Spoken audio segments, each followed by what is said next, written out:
Magandang araw po sa inyo lahat. Welcome po sa panibagong video natin dito sa Makapili TV.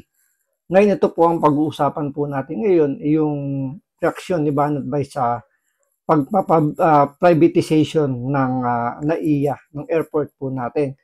Kasado na daw. So ano ba ang pros and cons po ng pagpapa-privatize ng airport po natin dito? So bago natin simulan po yung topic na yan, kung hindi ka pa nakasubscribe sa channel na ito, baka pwede naman pakipindot yung subscribe button. At the same time, palike na rin po ng video. Wala naman pong bayad dyan, kaya pindot na. So ito, pag-usapan at pakinggan po natin si Banat Bay tungkol dito sa kinakasang privatization ng NAIA. Kasado na ang pagsasapribado ng NAIA para iangat ito bilang world-class na airport. Pero nangangambang mawala ng trabaho ang mga empleyado at ang posibleng epekto nito sa pamasahe. Nasa frontline ng balitang yan si Gerard de la Peña. Minsang binansagang worst airport sa buong mundo ang Ninoy Aquino International Airport. Kahit nga ang mga balikbayang nakausap namin, hindi maiwasang maikumpara ang NAIA sa mga airport ng mga bansang napuntahan nila. When it comes sa space, mas malawak talaga yung sa Hong Kong. Then yung sa mga CRs nila magaganda and most improved talaga siya. Sa San Francisco, di ba, mas modern. Tsaka mabilis, of course, yung wifi. Pero nalalapit na raw na Alam mo, yan ang isang bagay na nakakalungkot, ano? It will really open your eyes. Lalo na po pag kayo po nasa ibang bansa kayo. Di ba? Pag nasa ibang bansa kayo, pagpunta nyo ng airport. Sa katunayan, mas masarap nang pumunta na mas maaga sa airport, eh. Kami, ginagawa namin yun. Dito sa Pilipinas, required ka lang talaga pumunta na maaga. Kasi sa sobrang haba ng pila, 4 hours, di ba? Pero hindi ka nag-enjoy. Hindi, nag-enjoy ka kung naka-lounge ka, okay naman yun. Pero iba pa rin kasi yung yung kare pupunta ka sa Hong Kong, Japan, Korea. Ay, grabe, ang ganda ng airport ng Korea. One time, nakapunta ako dyan. Bago pumunta ng, basta somewhere. Pumunta ako dyan. Ay, grabe, ang ganda ng airport nila. Ang laki-laki. Dito in fairness, may K naman magsalita tungkol si Banat Bay tungkol sa kumbaga yung pagkukumpara ng mga airport ng Pilipinas doon sa ibang bansa. Kasi nga, mahilig mag-travel tong si Banat Bay. So, meron siyang karapatang pagkumparahin kung ano ba yung maganda, ano yung hindi maganda doon sa airport natin. Kaya nga, sok na sok yung mga paliwanag dito ni Banat Bay. Well, tayo naman, nakikinig lang naman at alam naman natin na talagang yung airport natin dito, yung NAIA, is talaga napag-iiwanan na ng ibang bansa. Sa Japan naman, lahat nakabendo. Pati PSP, mga nakabendo. Kulang na lang doon, pati babae nakabendo. De, joke lang, ha. Si Jojo kasi, pag nakikita yung pagmumukha ni Jojo, pang macho dancer, eh. Ay na, hindi, kulang na lang doon, mga macho dancer, tapos pag pindot mo, malalaglag siya. Sa Hong Kong, ang ganda nung di ba, ang lawak-lawak para talagang tapos ang sarap pa ng pagkain. Di ba? Sa Hong Kong, grabe ho. Hindi, walang biro, ah. Tuwing kami nagpupunta ni Mocha diyan sa Hong Kong, inaagahan talaga namin kasi di ba parang may tatawid pa na mahaba doon? Kasi ang sarap po ng pagkain diyan. Chinese. Siyempre, Hong Kong, eh. Ano ang Pilipino food dyan? Hindi, masarap po talaga. Di ba? Yun talaga ang katunayan na dyan. Kaya nga nakakatuwa ho ito. Dahil, tingnan mo naman ang itsura ng airport natin. Traffic na nga sa EDSA, traffic pa sa loob ng airport. Di ba? Tapos, para mga sanggano, mga tao, mga security dyan. Hindi ko alam, airport police, yung mga nagbabantay sa mga screening, bakit parang mga sanggano kayo? Hindi, nagtatanong lang ako. Galing po ba kayo sa kanto? Pinulot ho ba kayo doon? At nilagay kayo dyan bigla? Ako nagtatanong lang naman, ha? Hindi naman sa binabanatan kayo, pero pwede ho bang lagyan natin ng professionalism minsan? Kasi ikayo ang unang humaharap sa mga tao. Papaturista. Alam niyo yung 'Di ba ano ho ba ang ugaling meron tayo mga Pilipino? Tayo yung masiyahin, tayo yung very, 'di ba, may tinatawag nga sa atin na tayo talaga yung hospitable. Yung talagang tuwan-tuwa. Pero yun dyan parang kanin to? Ngayon to? Ano sa'yo? Bukas. Hindi lang o lalaking ganyan, ha? Lalo-lalo na babae.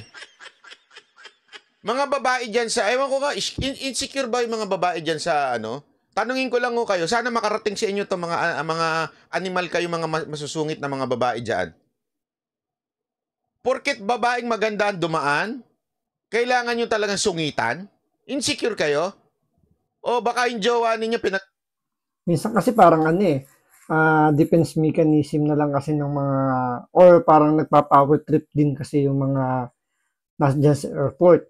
Pero minsan, siyempre sa dami nga, sabi nga ni Banday, traffic sa loob. Siguro makapagod na rin siguro sa trabaho. Alam niyo naman yung mga office hours nila dyan is nag-exceed sa 8 hours. So siguro may mga time na pagod na rin sila, kaya siguro ganun yung kanilang treatment. Pero hindi sa pinagtatanggol, pero mali pa rin po yun eh. Siyempre nasa gobyerno kayo, nasa service yung ino-offer nyo dyan. So dapat, bigyan nyo ng magandang serbisyo kasi yung mga pumupunta dyan is nagbayad naman. Bayad yan.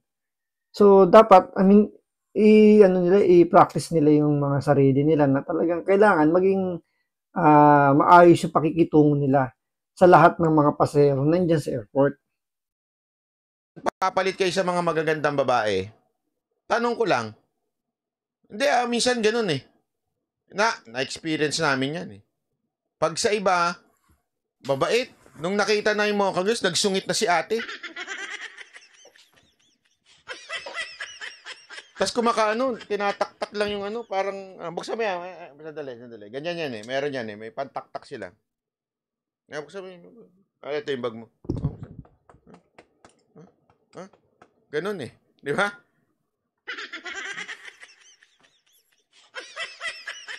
Walang walang professionalism, walang ethics na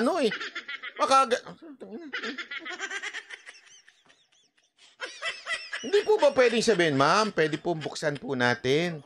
Di ba? Dapat tata sa mga to pumunta sa Japan eh. Hindi kasi sa Japan talaga, di ba? Lahat na lang may, tatawid ka na nga lang, gaganon pa eh. Tatawid Pag pinatawid ka,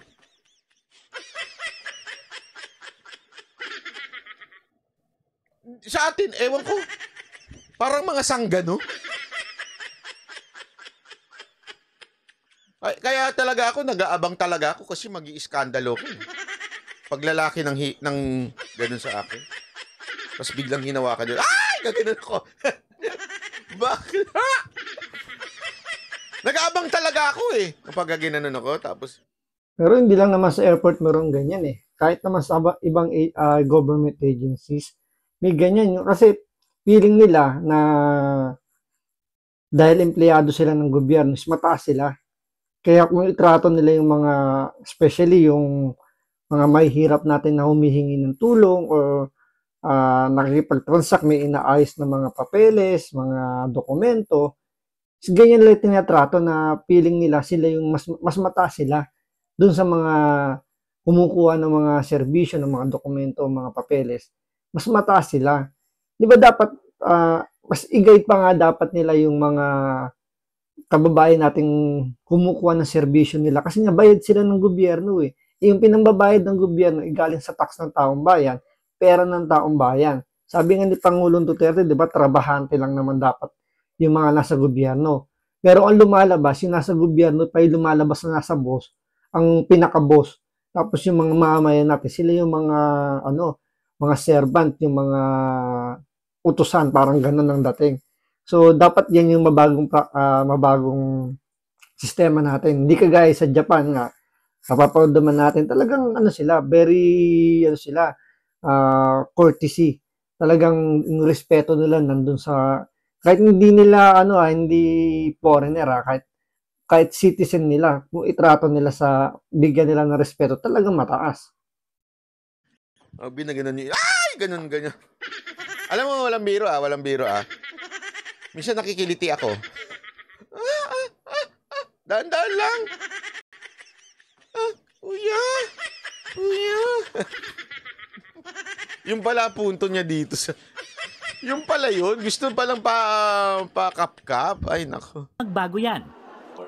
Formal nang inanunsyo ng Department of Transportation na ang consortium ng San Miguel Corporation at SAP & Company ang nanalo sa bidding para sa pagsasapribado ng operasyon ng NAIA. We do need a participation of the private sector. It's about time that we should try to... Ayan. May punto si Mark John S. Din. Sa kapwa Pilipino lang naman nila ginagawa yan. Pero pag foreigner, sweet at magalang sila. Correct. Pero kulang. Sa Pilipinong squatter lang nila ginagawa yan. Sa Pilipinong mukhang dukha lang nila ginagawa yan. Pero pag nakabarong ka, ay, magandang gabi, sir. Pag naka-Amerikana ka, good evening, sir.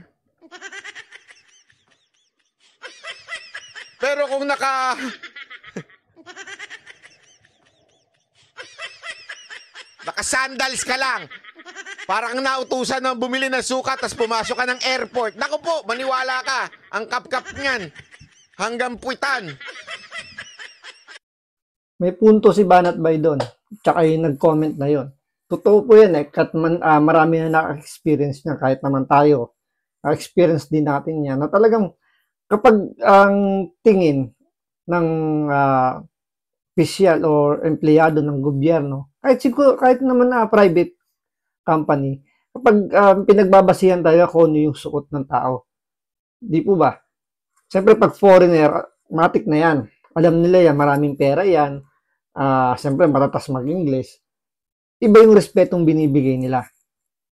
Pero pag Pilipino na, yun nga sinabi ni Bantay, nakachinelas lang, nakaganyan, yung respeto napakababa na ibinibigay nila. Kasi ina-underestimate nila na ito walang pera, ito mababang nilalang lang. Kaya kayang-kaya nilang kainin, kayang-kaya nilang parang pwede nila pagmalakihan kasi nasa gobyerno silang tatrabaho. Pero kapag pumasok dyan yung, makikita nyo naman kung may pera, may aral, may dating sa buhay, grabe yung bigyan nila ng respeto. Kasi alam nila na hindi nila kayang angasan, hindi nila kayang maliitin. Kasi alam nilang madadali sila, pwede silang ireklamo. Yung mga mahihirap na, alam nyo, mahina lang yung dating, na walang kakayanang magreklamo. Yun yung talagang mas yung na-encounter yung sinasabi ni Banbay na, pag mahirap talagang tinatrato lang ng mababang nila lang. Kulang na lang. Nakabili ka ng ticket? Papasok ka talaga? Sure ka? Anong ticket mo? Baka naman mamasyal ka lang dito. Magpapalamig ka. O, di ba?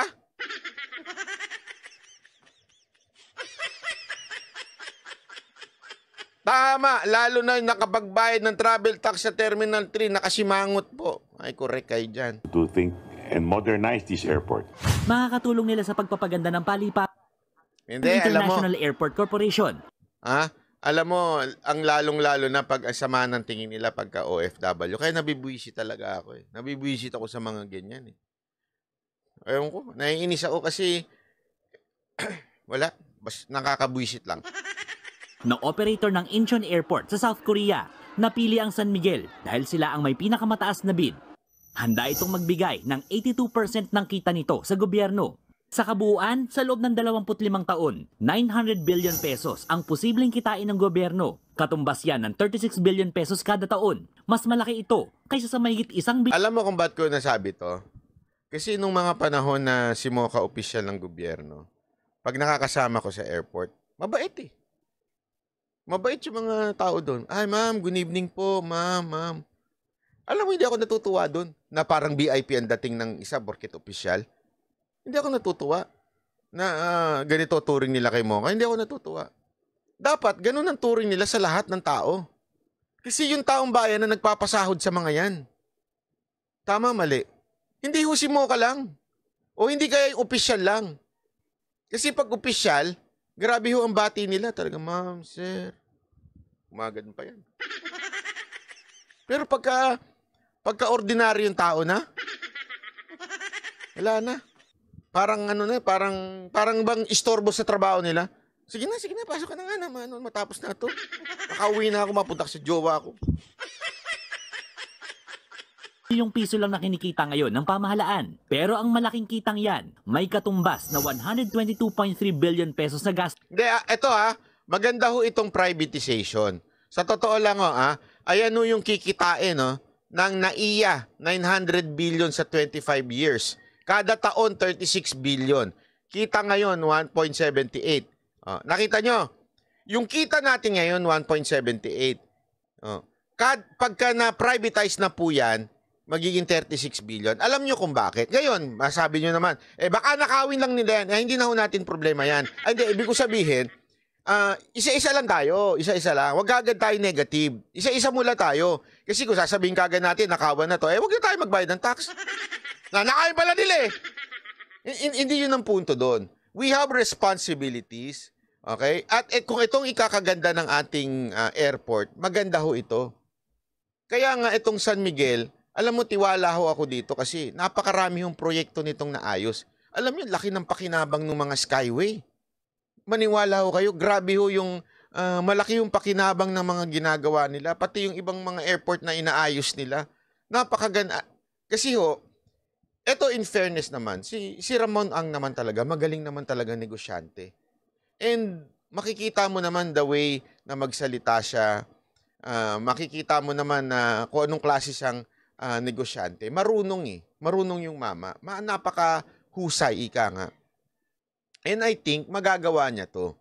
Okay? Kung ano man ang gawin ng gobyerno, ay hindi na problema ng SMCU yun, ng San Miguel Corporation. Pero ito ho, magandang hakbang. Alam niyo kung bakit?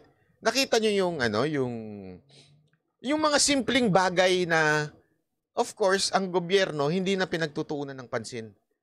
Nakita niyo yung Terminal 3, di ba? Ang laki-laki nun. Ang dami-daming mga stores na pwedeng pagandahin. Magtataka ka bakit walang nagre-renta, bakit ganit. Kasi yung burokrasya ng papasok ako sa gobyerno, sobrang mahal. Sobrang tapos pag nagpalit ng gobyerno, patay na naman, iba na naman. Nagigit. Tsaka meron palakasang system. Hindi basta-basta makakapasok doon sa establishment or hindi ka makapag-operate ng business doon hanggat hindi ka nagbibigay. Hindi nawawala yung red tape Kaya yun dapat din na maisaalang-alang kapag na-privatize na yung NAIA. Na magkaroon ng mga guidelines na talagang yung kikitain ng airport na yan is para makatulong pa sa ekonomiya natin, sa ating turismo, sa ating bansa. Sana yun doon mailagay, hindi yung magawa ng, alam mo, siyempre, mga politiko natin, mga nasa gobyerno natin, mauutak mga galing kumita ng pera. Yun yung dapat maiwasan natin dyan. Pero sabi nga ni Banat Bay, unya-unya lang, isa-isa lang. So, sa ngayon, muna maganda na yung nangyari at SMC, San Miguel Corporation yung hahawak, talagang mapapaganda nila itong airport natin. Di ba? Iba kasi pagka negosyante yung humawak. Pag negosyante yung humawak, ang importante sa kanya, kumita ka para kumita ako. Pareho tayong kikita. Ganoon naman ang buhay Meron lang talagang mga, sa gobyerno, walang pakialam. Bakit? Hindi masaya mapunta yung pera